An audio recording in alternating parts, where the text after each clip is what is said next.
வெள்ளாமை தான் செய்கிறேன். நான் இப்போ கிட்டத்தட்ட ஒரு 30 வருஷமாக வெள்ளாமை செஞ்சு கொண்டு வரேன். படிப்புட்ட காலம் இருந்து வெள்ளாமை தான் செய்கிற தொழில். நான் கிட்டத்தட்ட ஒரு 25-30 ஏக்கர் வெள்ளாமை செய்கிறேன். எல்லா வெள்ளாமையும் இதே கோலத்திலாம் இருக்குது. இன்னும் 10 நாளைக்கு முதலாட்டி நெருப்பு கொடுத்தா எரிஞ்சிடும் வெள்ளாமை, அந்த அளவுக்கு இருக்குது.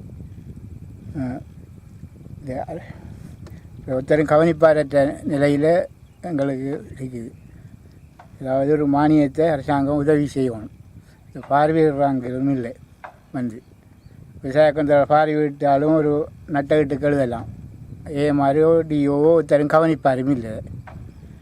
இது தும்பங்கனி இந்த குளத்து பாய்ச்சல், இது ஒழுங்கான அணைக்கட்டுகள் இல்லாத காரணத்தாலையும் இப்படி சேதங்களுக்கு வருகிறது.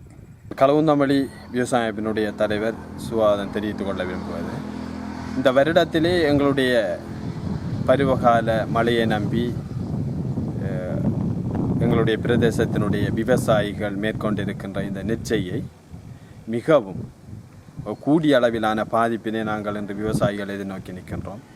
குறிப்பாக இந்த காலத்திலே மழை தொடர்ச்சியாக பெய்து வரும் என்ற பருவப்பேச்சு மழையினுடைய நம்பிக்கையின் காரணமாக பாய்ச்சலற்ற நிலங்களிலே தொடர்ச்சியாக வேளாண்மையை தனது ஜீவவாய தொழிலாக கொண்ட எங்களுடைய விவசாயிகள் முழுமையான முறையிலே இந்த வருடத்திலே நெல்லினை விதைத்திருந்தார்கள். தற்போது பாய்ச்சலற்ற காணியாக காணப்படுகின்ற சுமார் 2000க்கு மேற்பட்ட ஏக்கர் நெற்பயிர்கள் தற்போது கைவிடக்கூடிய ஒரு நிலைக்கு தள்ளப்பட்டிருக்கின்றது.